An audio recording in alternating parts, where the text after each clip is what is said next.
جناب موسیٰ علیہ السلام نے اللہ جل جلالہ سے فرمایا کہ یا اللہ، جب آپ اپنے بندوں سے راضی ہوتے ہیں تو ہمیں کیسے پتہ چلے گا، اور جب آپ اپنے بندوں سے ناراض ہوتے ہیں تو اس ناراضگی کی علامت کیا ہوتی ہے، ان کی علامات کیا ہوتی ہیں، ہمیں کیسے پتہ چلے گا؟ اللہ جل جلالہ نے فرمایا، اے موسیٰ، جب میں اپنے بندوں سے ناراض ہوتا ہوں تو میری ناراضگی کی 3 علامتیں ہیں۔ نمبر 1 کہ میں حکومت بے وقوفوں کے حوالے کر دیتا ہوں،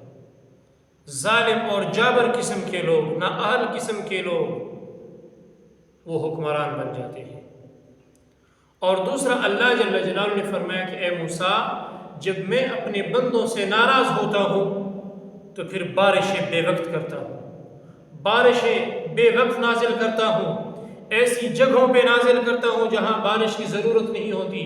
بارشیں نازل کرتا ہوں لیکن طوفان اور سیلاب بنا کر بارشیں نازل کرتا ہوں، لیکن اس سے فصلوں اور باغات کا نقصان بنا کر، آبادیوں کا نقصان بنا کر نازل کرتا ہوں۔ اور تیسرا، اللہ جل جلالہ نے فرمایا کہ جب میں اپنے بندوں سے ناراض ہوتا ہوں تو پھر مال بخیلوں کے حوالے کر دیتا ہوں۔ آج اگر ہم تھوڑی سی بھی توجہ کریں اور اپنے عقل سے کام لیں تو اس وقت بارشیں بے وقت، بے موسم، بغیر کسی ضرورت کے برس رہی ہیں، جو کہ بجائے ضرورت کے ہمارے لیے مشکلات پیدا کر رہی ہیں۔ اس وقت کٹائیوں کا موسم ہے، فصلیں کٹ رہی ہیں، گندم کی کٹائی زوروں پہ ہے، اور ایسے وقت میں کہ پکی پکائی فصلیں اور صبح و شام بارشیں نازل ہو رہی ہیں، بتا رہی ہے یہ چلنے والی ہوائیں، بتا رہی ہے یہ اوپر اٹھنے والے بادل، یہ نازل ہونے والی ایک ایک بوند اور ایک ایک قطرہ بتا رہی ہے کہ اے بندو، آپ کا رب آپ سے ناراض ہے۔ اپنے رب کو منا لو، اپنے رب کو راضی کر لو۔ رب کو راضی نہیں کرو گے تو پھر اس طرح بے موسم کی بارشیں نازل ہوں گی۔ اور پہلے ہمارے بڑے بزرگوں کا، ہمارے باپ داداؤں کا، ہمارے جو بزرگ تھے، وہ ایسے حالات میں کہ جب بارشیں نہیں ہوتی تھیں یا بارشیں بے موسم ضرورت سے زائد ہوتی تھیں تو فوراً اللہ کی طرف متوجہ ہوتے تھے یا وہ صدقات اور خیرات کرتے تھے۔ آج صدقات اور خیرات تو دور کی بات، لوگوں نے عشر اور زکوٰۃ ادا کرنا چھوڑ دیا ہے۔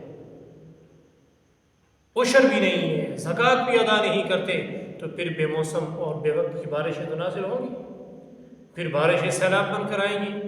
پھر بارشوں کے ساتھ ژالہ باری بھی ہوگی،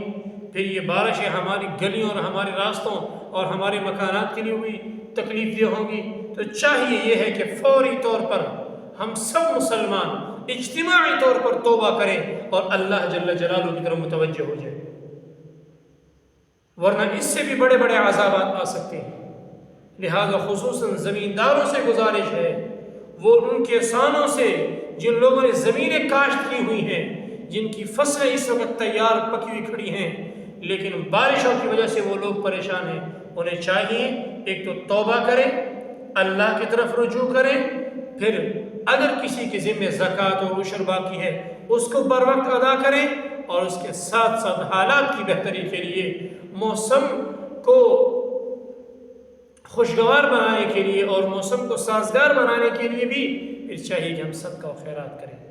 تو الصدقۃ رد البلا، جناب رسول اللہ صلی اللہ علیہ وسلم نے فرمایا کہ صدقہ بلاؤں کو ٹال دیتی ہے، صدقہ بلاؤں کو دور کر دیتی ہے۔ لہٰذا اس وقت جو بارش کی وجہ سے